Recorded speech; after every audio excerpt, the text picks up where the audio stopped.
Hello everyone and welcome back to TowerGate. It is TowerGate day number 904, September 21st, 2019, Saturday. Thank you so much for tuning in this morning.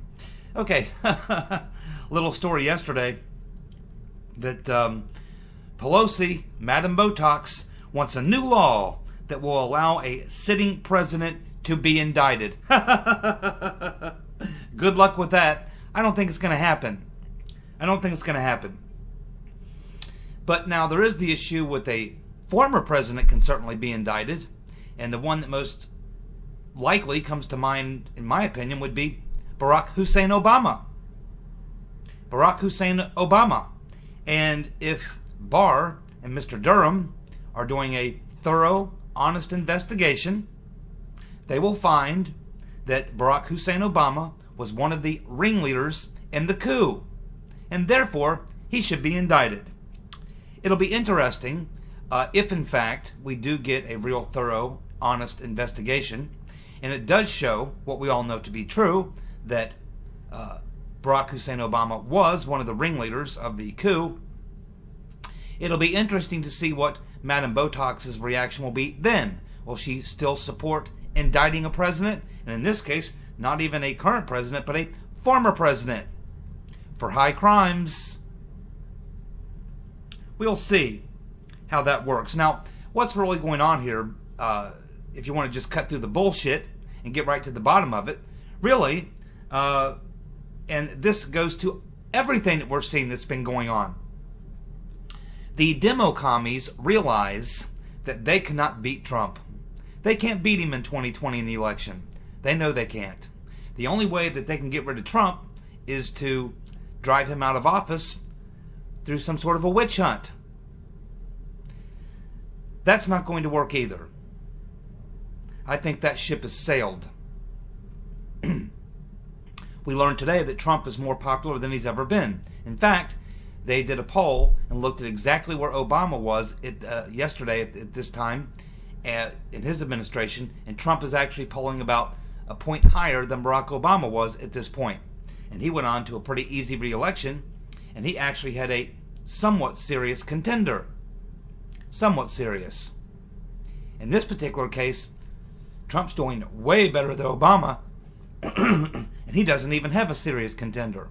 And the Democrats know this. They know that they cannot beat Trump at the polls in 2020. They know they're going to lose and lose badly. And so, the only way that they can get rid of Trump, they can't beat him, so they got to try to drive him out of office through some sort of a coup effort. And this is what all of this is about. Whether it's Spygate, whether it's, it doesn't matter what it is, obstruction, this thing that's going on now with the whistleblower, it really doesn't matter. Anything, they're grasping at anything that they can use to try to either drive Trump's popularity down or drive him out of office. And they're going to fail miserably, as they've been failing miserably since Trump won. And the worst thing is, I actually made a joke about this after the midterms. I said, you know, this may be the worst thing that happened to the Democrats winning the House, because it's going to expose them for how nutty they are. They would have been better to lose the House, maybe pick up enough seats, but the Republicans still stay in control, and maybe they pick up enough seats that they can block everything and obstruct. But if they are still in the minority, they don't get, they're not the ones who are going to be held responsible for nothing getting done. In this particular case, in addition to everything else, and the way that they've misplayed their hand with all the hearings and all these other things, the fact is they're going to be the ones who people are going to look at in 2 years from now and say, well, how have they done in the Congress? How have the Democrats done controlling the House of Representatives? And people are going to look and say, well, they did a pretty lousy job. The only thing they did is spend 2 years trying to impeach Trump, while they ignored all the other important issues of the day. And I think that that's how it's going to play. And of course, by forcing the party so far to the left, the natural response to that, the blowback to that, is going to be that a lot of those seats that they won in the last midterm, they're probably going to lose. They're probably going to flip back to Republicans. And so I think that they're going down exactly the correct path if you want to see Republicans win back the House. And the only pitiful part about all this is that the Republicans in a lot of these districts are so effing bad. Alrighty, let's go ahead and move on now to the next story, which has been dominating the news for the past 2 days, this whistleblower fiasco. We know a hell of a lot more about it now than we did 24 hours ago. And so, again, we still don't know 100% if all this is accurate, but according to most media reports, Trump's even commented on it, Giuliani's commented on it, various other people have commented on it, the Washington Post obviously got some leaks. And so it appears at this point that what this is about is that Trump apparently, and it's being alleged Trump, it might have been someone other than Trump, but it seems at this point that Trump had a conversation with the president of Ukraine and suggested to him, now the original idea was that he made some promise. Now we still haven't learned what this promise was, but we have learned that Trump spoke to the Ukrainian president and asked him, I guess, to look into the criminal activities of the Bidens, Joe Biden and his son Hunter Biden. And of course, as we know, there was this prosecutor who was looking into the this transfer of about $3.1 billion over to Hunter Biden at the same time that Uncle Joe is over there negotiating. And then we have this situation where Biden literally admits on video that he told the Ukrainian president, hey, either you fire this prosecutor, who was of course investigating Hunter Biden, either you fire this prosecutor or we're going to pull that $1.5 billion in aid. And Joe Biden goes on to brag in the video about how before he left Ukraine, they had fired the prosecutor, of course, who was looking into Hunter Biden. And this is exactly what Trump is talking about with this Ukrainian prosecutor. He said, hey, you need to look into the situation with the criminal activity that went on with Biden and Hunter Biden or whatever. And I know this prosecutor was forced out. He was looking into this, and you may want to take a look at that again. Now, the Ukrainian press today is reporting on this story as well. And in the Ukraine, they're basically reporting that there currently is no investigation into the Bidens going on in Ukraine, according to Ukraine government officials. But they're saying that if the president of the United States, if Trump, were to ask them to look into it, that they would most likely open an investigation. So that's the latest word coming out of Ukraine. Now, there's a couple things here. There's a couple things to affirm, and then there's a couple questions that I have. First of all, let's keep in mind that obviously, as you know, the Congress, the pencil neck geek, the bug-eyed fool Adam Schiff and Pelosi and other Dems are trying to force the DNI to release this whistleblower complaint to the Congress. Of course, the Justice Department has ruled that they're not going to do that, and the White House has exerted executive privilege over the conversation, which is exactly what they should do. Now, another problem with this is that the whistleblower law that this whistleblower, so-called whistleblower, used was not used in the proper way for it to be released to Congress. This particular whistleblower law that this so-called whistleblower used is supposed to be used for people within the intelligence community to report things on other people in the intelligence community. It wasn't meant to be used to report on the president. So that is the first problem with this. And another problem with this, not really a problem, it's just something that I observe, and I'm sure many of you have too, is isn't it funny how anytime there's some sort of a deal like this that involves Trump or a Republican, then they describe the person as a whistleblower. But if it's someone who releases information or something like that, or makes a charge against a Democrat or someone in the deep state, oh, then they're some sort of a hacker, probably working for Putin. It's just funny how sometimes you're a whistleblower, sometimes you're a hacker. It really depends on who it's designed to harm. And of course, if it's designed to harm Trump, well, then they're a whistleblower. But if it's the deep state or a Democrat, oh no. They're a hacker working for Putin probably. So that's just an observation that I've made. But you got to ask the question, why was this so-called whistleblower in the intelligence community, this spy, someone who works for one of the intelligence agencies, why was he listening to Trump? Now, there are certain people within the intelligence community who are authorized to listen to the president's phone calls with foreign leaders. There are people authorized to do that. But it's not really clear at this point whether this person was in one of those positions where he would have been one of those people who would be authorized to listen to the president's phone calls. But even if he was, you generally wouldn't go use this whistleblower law to go sort of rat out on the president for doing what he's perfectly allowed to do, which is to talk to foreign leaders and say pretty much anything he wants, including making deals, making promises, asking questions, asking maybe a foreign leader to look into something, to investigate something. There's nothing criminal at all or wrong at all about Trump asking a foreign leader to look into some activities, some criminal activities or anything. This is totally fine. There's nothing wrong with this at all.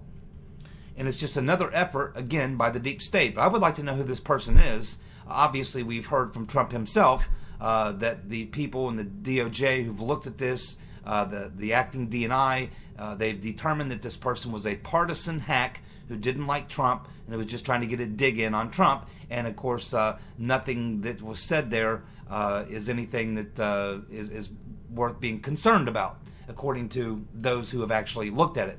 Now, at this time, quite a few people have now looked at this within the DOJ, within the intelligence community, or what have you, and they've looked at it and determined that there's really nothing here that is of any concern.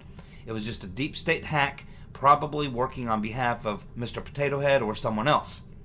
But, you know, there's something about this that still, to me, I still have this feeling that there's something else going on here. Something else going on. And I haven't quite figured it out. I have some ideas. It's just that if, in fact, there was really nothing that Trump did wrong here, then it's not really going to accomplish what they wanted to do, which is to do harm to Trump. Because obviously it's not. I mean, it gave the left-wing media 24 hours to, go crazy over this thing, which is just another of the many failed attempts to do harm to Trump. But the people who would have leaked this or would have been behind this or this little plot here would have known that there really wasn't anything here other than getting 24 hours of a news cycle to beat on Trump some more. And that's not really a big deal. But what is a big deal is the fact that what this does is it brings up what Trump's talking about, which is that he's asking the Ukraine government to look into the criminal activity that the Bidens may have been involved in. And ultimately, in 24 hours, after the smoke blows over, and it's obvious that Trump did nothing wrong, and that there's nothing here, the only thing left remaining is the other part of it, which is Biden, the Ukraine government, and what was going on there.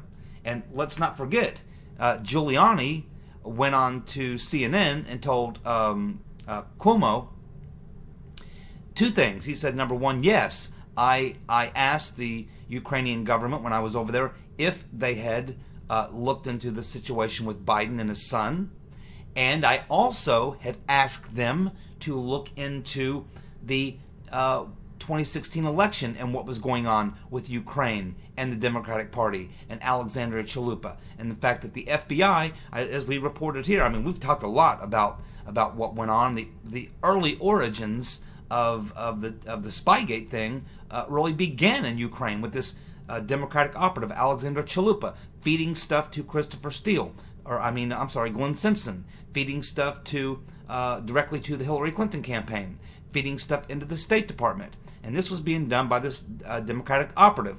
And we, of course, know about the Black Ledger. That came from these corrupt Ukrainian politicians, and that was used to go after Manafort, even though the Black Ledger turned out to be garbage and untrue. So these are the things that Giuliani had talked to the Ukrainian government about the Ukrainian government's, and keep in mind, as I mentioned earlier, the FBI at one point actually set up an office in the Ukrainian embassy in Washington where they were working closely with Ukrainian officials trying to dig up dirt on Manafort that they could tie to Trump. So there was a lot of things going on in the Ukraine in 2016, 2015 really is when it started, throughout 2016, where the corrupt Ukrainian government, Poroshenko specifically, was involved, and he's no longer the president. They have a new president. So Poroshenko and corrupt government officials were working with this Democratic operative and the FBI to try to get damaging information on Manafort, and they were trying to get stuff on Trump, or stuff they could tie to Trump, tying Manafort to Trump and all of this. And they were trying to get stuff on Trump as well through Ukraine. And of course we know that Christopher Steele had written over 100 reports for Victoria Nuland on Ukraine during 2014-2015. So I wonder why someone would bring this up knowing good and well that Trump's really clean, and other than giving the media 24 hours of stuff to talk about, once that blows over, you've still got the other thing that's not cleared up, which now will make its way to the surface, which is the dealings of the Bidens in Ukraine. That's what's going to linger for the next week or 2 or 3, depending on whether or not anyone chooses to follow the story or not. I don't expect the left-wing media will, but they might. And if they do, if they start covering this story and writing about this story and focusing on that, then we'll know that this probably had an ulterior motive. And it's very likely that that's the case. This could be another one of the rotten Reverend Clinton's schemes. Because here you get to target Trump and Biden. She would get to expose Biden and get the media talking about Biden's dealings in Ukraine, and at the same time she gets to take a side swipe at Trump. Now she knows the side swipe at Trump is not really going to do anything, but it provides cover, because in this way they can actually pretend or make it look like they were going after Trump when actually the target is Biden. Biden is the guy who ultimately, him and his son and the corrupt Ukrainians, are the ones who stand the most to lose here, not Trump. And who does that benefit? The rotten Reverend. And speaking of the rotten Reverend, she couldn't help but tweet out, believe it or not, I mean, you talk about the arrogance of this woman, this demon. She actually has the arrogance to tweet out, quote, "The president asked a foreign power to help him win an election." Well, first of all, it's not illegal for the president to ask his friends who are presidents of foreign governments to help him win. If they're friends and they have good relationships and they'd like to continue those relationships, obviously they talk about how they can help each other win, I'm sure.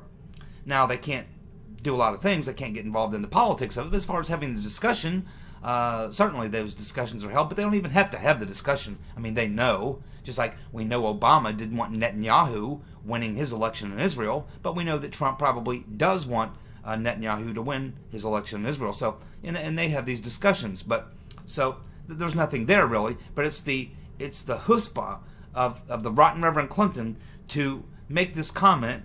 The president asked a foreign power to help him win an election, when the rotten Reverend Clinton was using the Australian government, the British government, the Ukrainian government, and the Italian government, was using all these governments to help her win an election. And in fact, the fact that Trump was not asking the current Ukrainian president to help him win the election, he doesn't need any help. You know what I mean? He doesn't need any help. It's the Democrats who need help. But the rotten Reverend Clinton was certainly getting help from the Ukrainian government through her. And the DNC operative, Chalupa, admits that she was getting information from Ukrainian officials and giving it and feeding it directly to, directly briefing Hillary Clinton. Directly. Man, you just cannot believe this. So anyway, that's what we know. That's what's going on. Again, there's something about this that stinks. Something about this stinks. On the surface, okay, it looks like, yeah, it's a deep state trying to hit Trump. But when you look at it and realize that the deep state would be smart enough to know if all this is Trump asking the Ukrainian president to look into the criminal dealings of the Bidens or even the rotten Reverend Clinton, the Democrats or whatever. Even if it was that's not illegal. That's not a problem. There's nothing wrong with that. That's fine. Well, these people would know that. These people would know that. Yeah, they're getting some media attention for a little while, but it's going to blow over.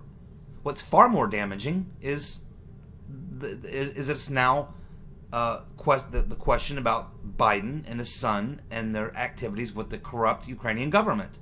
That's what's going to actually linger. And so, to me, something stinks. It seems like there's more going on here than what appears on the surface. I think we need to watch this story as it plays out, and I think we'll know a lot more in the next couple of weeks to see if the left-wing media begins to dig into this story and begins to write stories about what it was that Trump was interested in the 2016 elections and Biden and his son and what may have been going on there. If we start to see those types of stories, we will know that this was an op not targeting Trump. Trump was just a cover. But this op will be to target Biden. And that will tell me that this is a rotten Reverend Clinton plot. And this will be exactly the way the rotten Reverend Clinton operates. Now, you probably say, yeah, but she's involved too. Yeah, you got to remember, we're talking about the rotten Reverend Clinton. She is, in her mind, she's completely above and beyond any question about what she may have been involved in. She doesn't care. I'm telling you, the woman flat out doesn't care. That's how she is. So we'll keep watching this and see where it goes.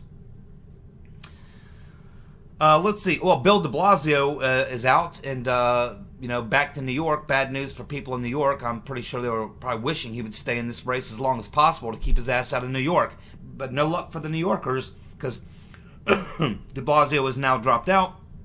Says it just wasn't his time. Well, it will never be his time. I don't think he ever cracked zero, did he? I don't think the dude ever got more than zero.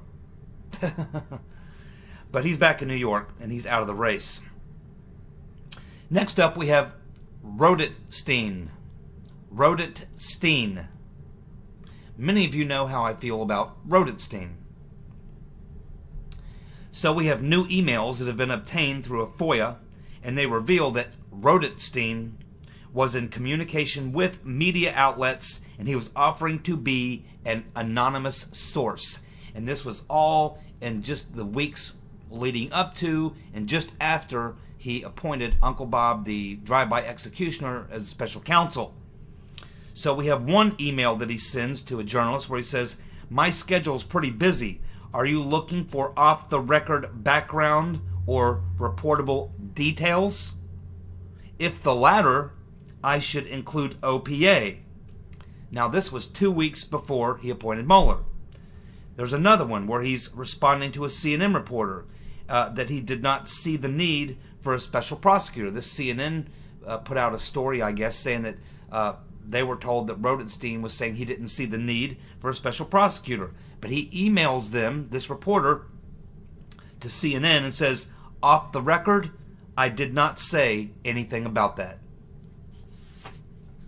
We have another email where he's telling a reporter that he had not offered to resign when they were making reports after he appointed Uncle Bob. Actually, this was just days before appointing Uncle Bob. There were reports that Rosenstein might resign. He sends an email and lets this reporter know that he has never offered to resign. We have another one where he offered to sit down with the reporter after things blow over.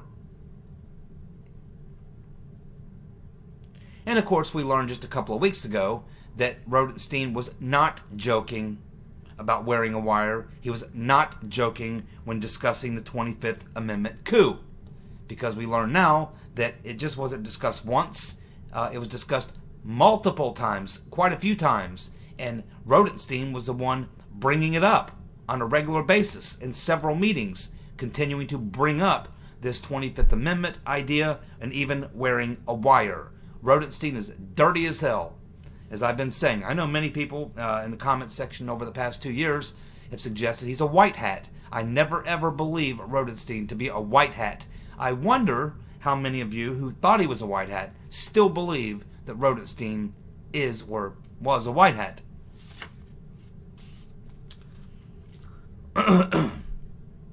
Well, Trump was hosting the Australian Prime Minister, and Trump said that they talked about a lot of things, including trade and various other things. Now, this particular Prime Minister of Australia is kind of like the American version of a Republican. He had replaced the American version of a Democrat. So he would be someone who would be more favorable to Trump. Okay, so he would not be what we would consider an anti-Trumper. Don't know if he's a huge fan of Trump, but he would be considered, sort of in America we would consider, the Australian political thing is totally flip-flop from the United States. So when you talk about their parties, like if you say the Liberal Party, well, the Liberal Party in Australia is actually the Conservative Party in America, so to speak. So he comes from the Liberal Australian Party, I guess, but that would make him like a Republican or a conservative, the way we look at things in the U.S. So he would be someone who would probably be favorable, and I would not doubt at all, if in the course of their conversations, if Trump did not bring up the situation with Alexander Down the Hatch Downer and the role that Australia played in the coup. And I would not be the least bit surprised if Trump ties that to the relationship. He has a lot of leverage. And I wouldn't put it past Trump at all to tell the Prime Minister of Australia, hey, I'd love to work with you and do a lot of things, but see, I got this problem. We have all this information that we're learning about now, and of course, there's an ongoing investigation. It's all going to come out, and we're going to be releasing declassifying documents and all sorts of things. Could be quite embarrassing, but we could work on that. There's some things we can do. But I think that I would feel much more comfortable doing business with you if we could get all this behind us. In other words, get it out in the open and get it behind us. And, there's some information that we'd like to get, and specifically about this individual, Alexander Down the Hatch Downer.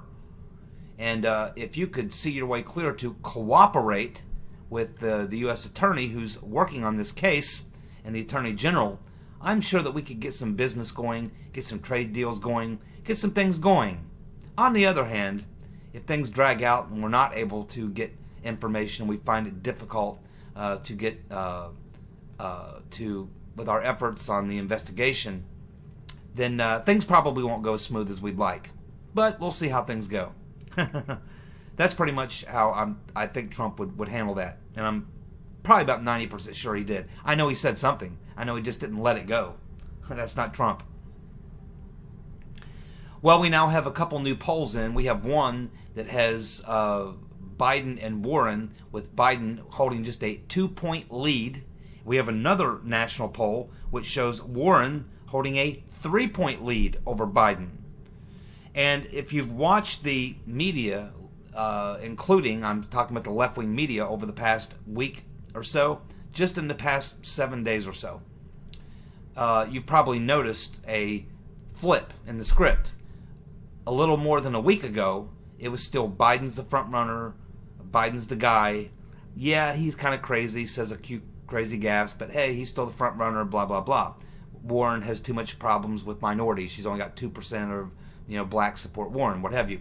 And so they're playing that game. But now, in the past week or so, you've had just about every left-wing network, every news publication, every fake news publication from the left wing, basically having flipped the script now, almost like they're talking past Biden, almost as if he's now in the past, no longer a serious consideration, and the focus is now on Warren. And so you can see that the shift has happened. They've essentially kicked Uncle Joe to the curb, because, as I said a long time ago, it's not the gaffes. People make gaffes. People misspeak. People trip over the words. Some people are just not very good at public speaking. Some people get nervous or things and such. That's not the issue with Biden.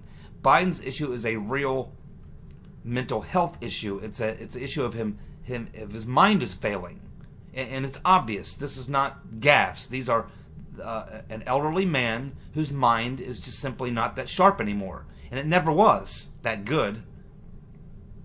But now it's really bad.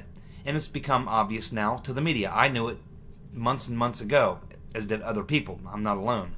But now it's become very obvious, and you can see they have now flipped the script. They've brushed Joe off to the curb. They'd like him to go quietly, but there's definitely an operation, underground operation, a covert operation by the rotten Reverend Clinton and her people to push Joe out. And in a lot of ways, I'm thinking that this entire thing was contrived maybe from the very beginning, because the rotten Reverend Clinton definitely did not want to have to get into debates and take hard positions. She definitely did not want to have to compete in any of that, and she probably doesn't even want to compete in primaries unless she is the front runner, and she would probably want Warren out of there. So she would need to first use Warren to get rid of Biden along with her friends in the media. Then once Biden's gone, then that puts Warren at the top of the spike, and then at that point you go after her and you expose her, and it's easy to expose her. She has a lot of problems. She has a history, it's all documented, and it's not good. So the rotten Reverend Clinton can take out Warren easily at any time in a matter of hours, one news cycle, and you could blow out Warren. And the Rotten Reverend knows this. And remember, the Rotten Reverend's advising Warren. A lot of people who are working on the Warren campaign are Hillary people. They can run Warren right into the ditch anytime they want. I'm telling you, this is a contrived plot and plan by the Rotten Reverend. This whole thing, this entire primary, the Rotten Reverend decided on the night of the last election in 2016, when she lost, that she was going to challenge Trump again if she couldn't take him out in a coup with her friends, that she would challenge him again, and she has had a plan on how to do that. She knows she can't win fair and square. She knows she wouldn't win in the primaries. She'd probably be polling around 5%. She'd be down there with legs in the air Harris, and down there with Klobuchar, the woman who eats salad with a comb. She'd be down in the low numbers, and she knows it. Clinton knows she can't win fair and square. She has to take out any serious competition. And she has to make sure that the media flips the narrative for her. She has to make sure that the media is able to come out and make the argument that Warren and Sanders and these others are too far to the left and they'll get blown out against Trump, and what they really need is a good solid centrist. And now Uncle Joe, he can't do it because his mind is failing. Where does that leave us? Who can come in and save us? The Rotten Reverend. Exactly.